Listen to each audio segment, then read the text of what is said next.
Pursuant to Chapter 2, Sections 2.1 and 2.3 Code of Iowa, the Senate will be in order.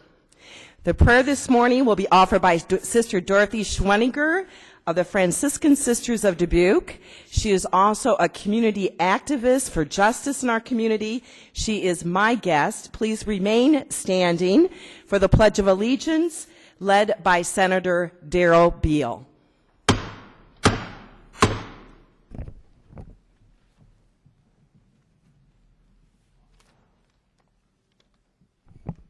Good morning and greetings from Dubuque. It's a new session and a brand new year. We are about to cross another threshold. Every religion and every faith presents us with equally powerful symbols that ask us to be intentional as we cross a threshold. We know the Exodus, the bridge over tribulation, the passage through the safe gate, the beckoning shore. They all hold the dreams of a people, and we all have the hope that what lies ahead will finally bring us home. It's useful in this moment to remember that this moment will never happen again, and so it calls to us. It lures us into a future full of promise. It reminds us that we are free to be wise, that we are free to be deliberate and expansive. It reminds us that we should not be so concerned about doing well, but about doing good. To do all of this, we need one another. We are called into community to focus on the common good, and to remember that we hold the aspirations of the most vulnerable among us in the palms of our collective hands. This morning, we are demonstrating in this time of prayer that we live in divine mystery, that just to be is a blessing, and to live is holy. It is my honor to ask you to pause in this moment of the new and deliver upon you, our elected representatives, upon all here present and all Iowans, this blessing. May the God of all goodness bless you and keep you. May benevolence shine light upon you. May the face of the Creator of the cosmos look kindly upon you and be gracious to you. May divine mystery stir you to good and fill your hearts with a peace that is fruitful. Amen. Welcome back, friends and colleagues. Will you join me in the Pledge of Allegiance, please? I pledge allegiance to the flag of the United States of America and to the republic for which it stands, one nation, under God, indivisible, with liberty and justice for all. Thank you, Darrell.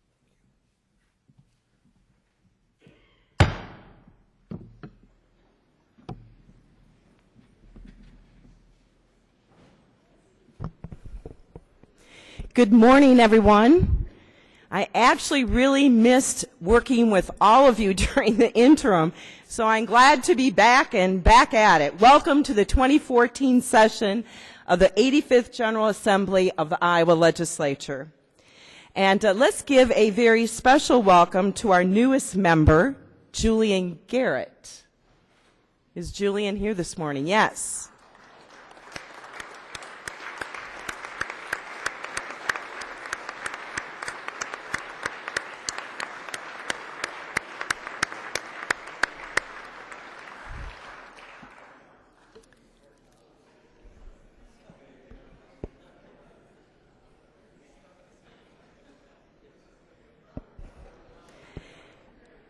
If we could just have some order. We're off to a chatty start here. In 1963, President John Kennedy defended his economic policies by saying that a rising tide lifts all boats. By helping people at the bottom, Kennedy and Johnson created a rising tide that lifted everyone up, making every American more secure. Take Medicare, government guaranteed health insurance for seniors that passed in 1965. Before Medicare, it was common for seniors to fall into abject poverty and an early grave due to medical bills and lack of care. Medicare helped everyone. After all, you, like me, hope to become a senior, and perhaps you, like me, have helped care for an aging parent or a person with a disability. Medicare was a rising tide that lifted all boats. It helped seniors, their families, the economy, which benefited from the creation of millions of American jobs. Iowa got off to a great start by creating our own rising tide to lift all boats. Before Iowa legislators built this amazing building that we all work in, they laid the foundation of Iowa's local public and private schools, the junior colleges that became our community colleges, and our public and private universities and colleges. Unlike leaders in some other states, the leaders who built our state were determined to provide every Iowan with access to educational opportunity, regardless of where they lived or how much they earned. The result? A highly educated state with productive, innovative people, a prosperous state. Other states took notice, followed our example, and some are now ahead of us. But now a bipartisan generation of Iowa legislators are doing our part to support a rising tide of Iowa education achievement that once again will lift all boats. That's why Democrats and Republicans froze university tuition last year. That's why Democrats and Republican lawmakers expanded workforce training opportunities across the state last year. And that's why this year we should eliminate the waiting list, preventing every Iowa family from having access to universal, high-quality preschool.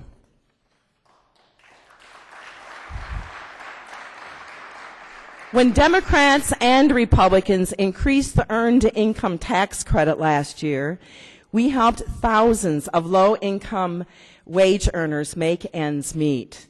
When Democrats and Republicans created and passed the Iowa Health and Wellness Plan, we provided health security and peace of mind to 150,000 working Iowans, reduced the $1 billion in uncompensated care at our hospitals, protected families from bankruptcy if a parent, a spouse, or a child becomes ill, and put Iowa on a path to become the healthiest state in the nation.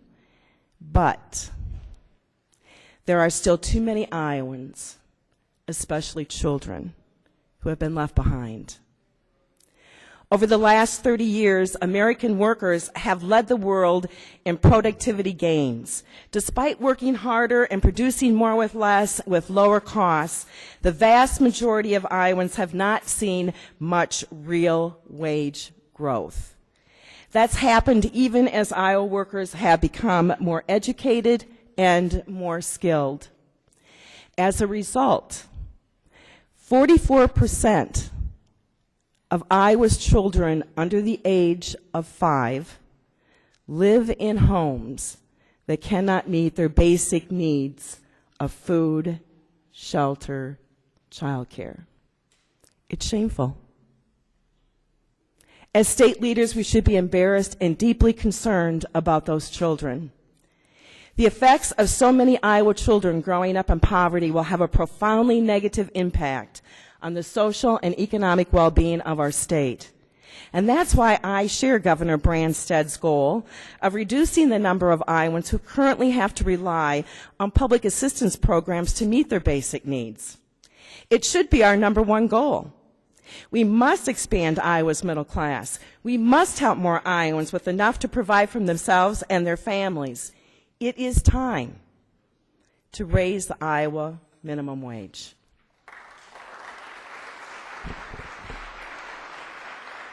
Thank you. Iowa Republicans and Iowa Democrats are already asking why national corporations tell their employees to seek out food banks, free medical clinics, and other public services instead of paying them a living wage. Iowa Republicans and Democrats are already asking why taxpayers should help to subsidize the low wages paid by profitable corporations. I think we can find bipartisan agreement that every employer should pay a wage that supports their employees' most basic needs of food, shelter, health care, and child care. Governor Branstad signed legislation to increase the minimum wage in the past. It's time for him to do so again. A rising tide of wages will lift all boats. Higher wages will keep more money in the Iowa economy, money that would otherwise pile up in overflowing corporate bank accounts located out of the state or out of the country. As with the creation of health insurance for seniors in the 1960s and the creation of Iowa schools before that, raising the minimum wage will help everyone by helping Iowa's lowest paid workers. A rising tide lifts all boats. In America and in Iowa, we count on the middle class to be our engine of prosperity. Let this session be known as a time that reflected all that is good about Iowa, our strong sense of community and duty to each other, a session that is worthy of our rich history for civil rights and opportunity for all Iowans. Let's get to work. Thank you.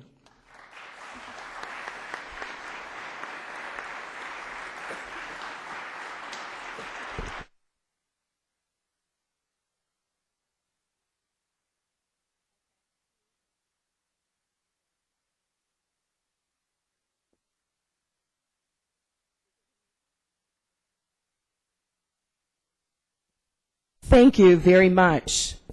I believe we do have the House Committee here. The Chair recognizes Representative Hanusa.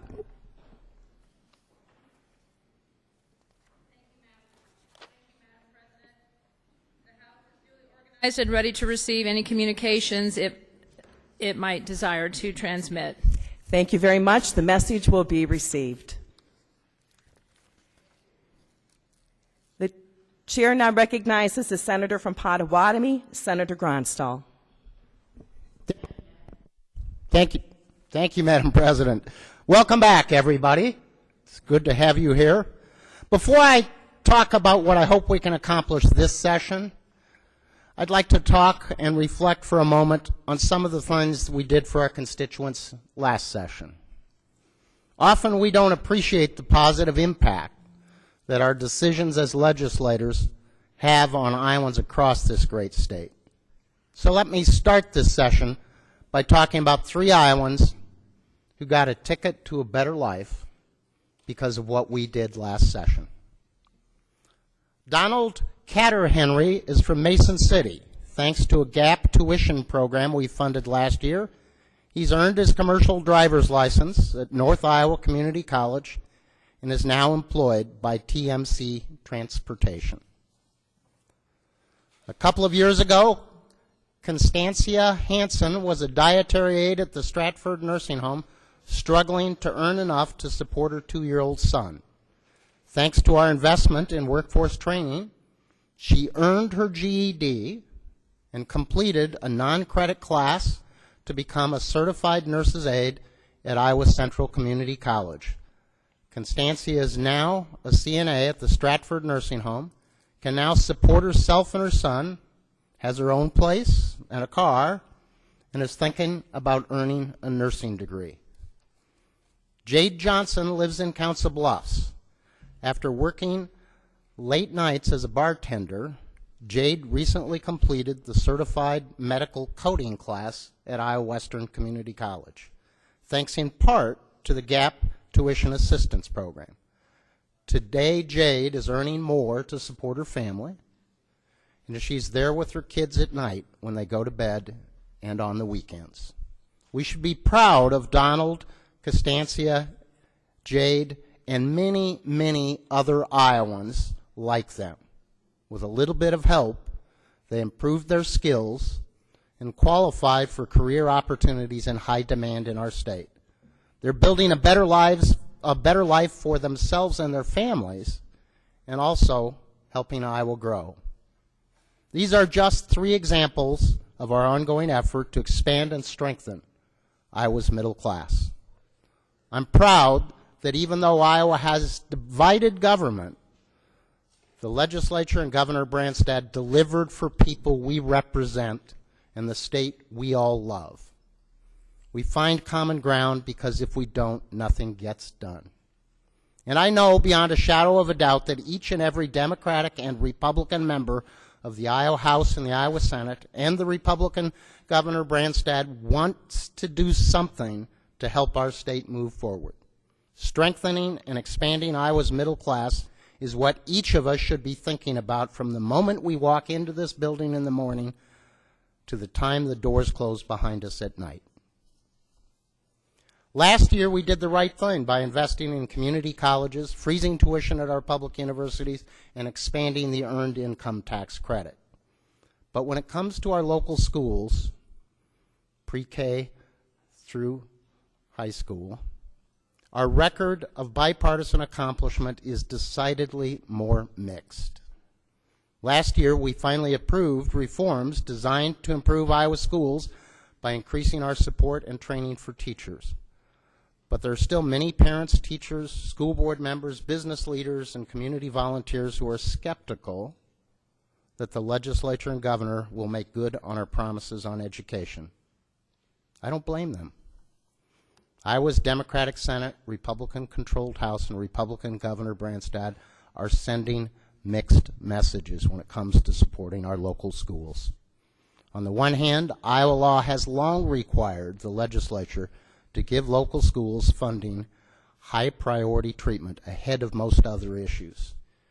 In 1995, the Republican-controlled House, the Democratically controlled Senate, and the Republican passed, and the Republican Governor Branstad signed legislation to require that within 30 days of the governor's budget being unveiled, the legislature must let local schools know how much they will have to work with for the school year that starts the following year.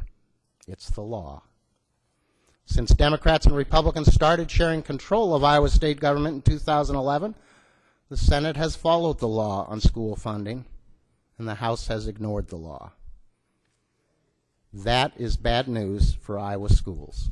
Even worse, the Republican-controlled House insisted during the 2011 session on no increase in state funding. That was the lowest increase since the allowable growth school funding formula was put in place in 1973. The next year, Republicans insisted on only a 2% increase. Last year, again, after months of contentious debate, the House Republicans missed the deadline again, creating havoc with local school budgets. In the end, Democrats and Republicans agreed to something that could be called 4% allowable growth, kind of if you squint real hard and look at it. The bottom line is that divided government in the Iowa State House is failing to adequately fund our schools. The Democratic leadership of the Iowa Senate will, as we have the last 3 years, follow state law by approving a modest increase in funding for local schools within the 1-month deadline. The Republican leadership of the Iowa House and Iowa's Republican Governor Branstad, unlike previous years, should also follow state law.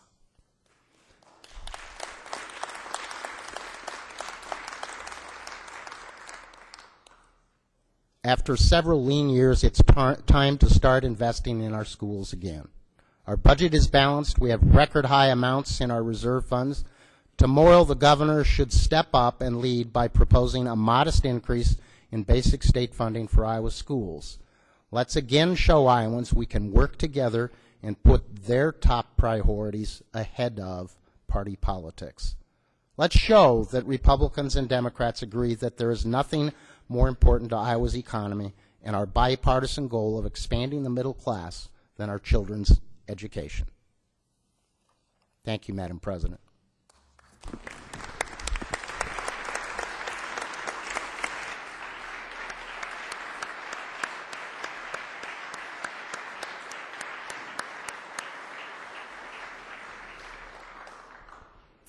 The chair recognizes a senator from Butler, Senator Dix. Good morning, Senator. Good morning, Madam President. Colleagues of the Senate, good morning to you and welcome back to pursue our work for the people of Iowa. Madam President, I am proud and honored to stand here today and address my fellow legislators and fellow Iowans. The 2013 legislative session proved very productive as we made great strides in property tax relief and education reforms. However, it is important, in fact, it is very important, that we not rest on our laurels. The people entrusted us to make our great state stronger and be more attentive in creating an Iowa where everyone prospers. Madam President and colleagues, we can do even better. Since adjourning in May, many of us have spent the past 7 months talking with our constituents, visiting with our neighbors. It is through these conversations and around kitchen tables all across Iowa that we've learned more about the issues that are facing Iowa families and the people of our state. Iowans worry about making ends meet. They want us to remain steadfast in creating an environment where jobs are as plentiful as the crops Iowans produce to feed the world. You know, I hear them share their stories, their hopes and their dreams for their future. And yes, we hear their concerns about easing the tax burdens and limiting the scope of government. Ladies and gentlemen, we didn't just sit with you and let what you said go in one ear and out the other. Senate Republicans are listening. While we are all proud of the accomplishments of the 2013 legislative session, President Thomas Jefferson said it best. He said, "I like the dreams of the future better than the history of the past."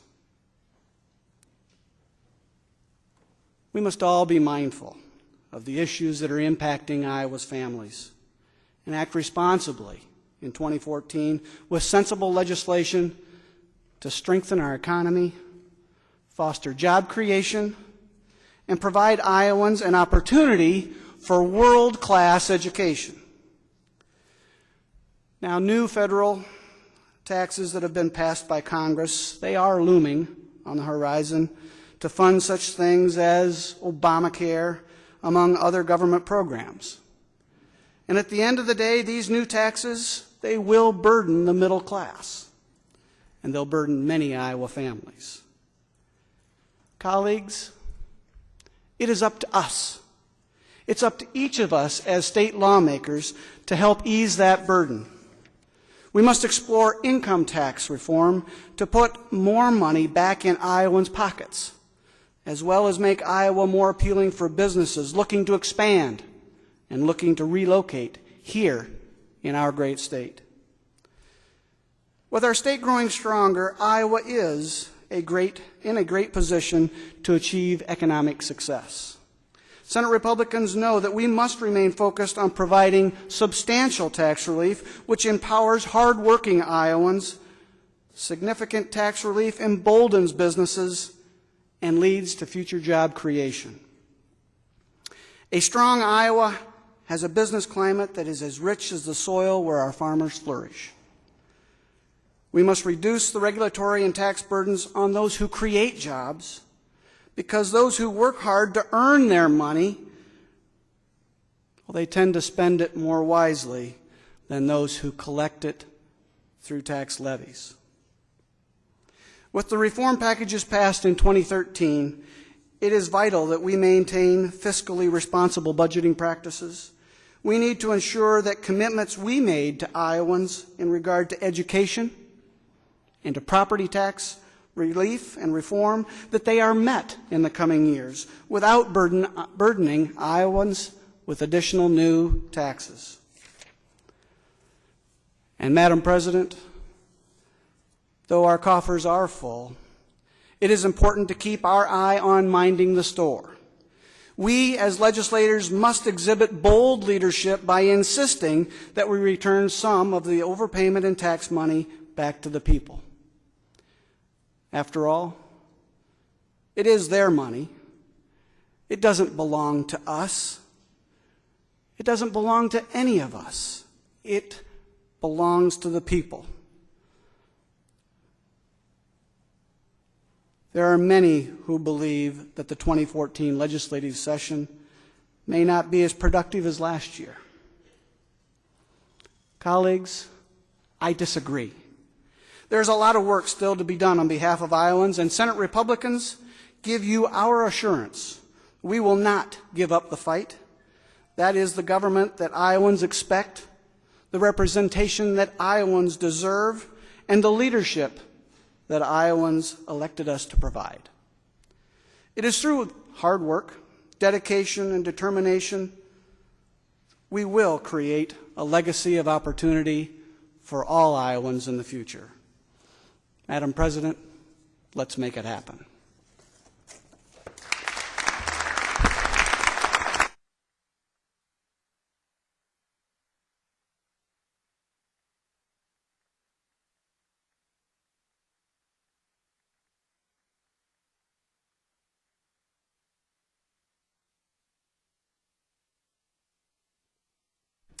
Thank you, Senator Gronstal and Senator Dix, for those words of wisdom.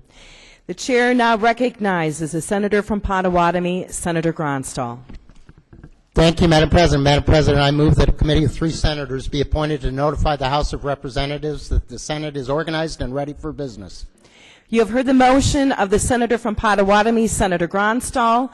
All those in favor say aye. Opposed, say no. The motion prevails. The chair announces the appointment of the senator from Jasper, Senator Black, chair, the senator from Lynn, Senator Horn, and the senator from Dallas, Senator Chapman. Will the committee retire and perform its duty? The chair recognizes the senator from Potawatomi, Senator Gronstal. Thank you, Madam President. Madam President, I move that a committee of 3 senators be appointed to notify the governor that the Senate is organized and ready to receive any communication that he might be ready to transmit. You have heard the motion of the senator from Potawatomi, Senator Gronstal. All those in favor say aye. Opposed, say no. The motion prevails. The chair announces the appointment of Senator from Johnson, Senator Bolcom, chair, the senator from Johnson, Senator Dvorsky, and the senator from Warren, Senator Garrett. Will the committee retire and perform its duty?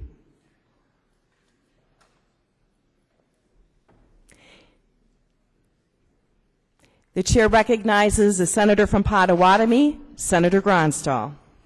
Thank you, Madam President. Madam President, I move that the Senate briefly recess for a Rules Committee meeting in room 22. You have heard the motion of the senator from Potawatomi, Senator Gronstal. All those in favor say aye. Opposed, say no. The motion prevails. The Senate is briefly recessed.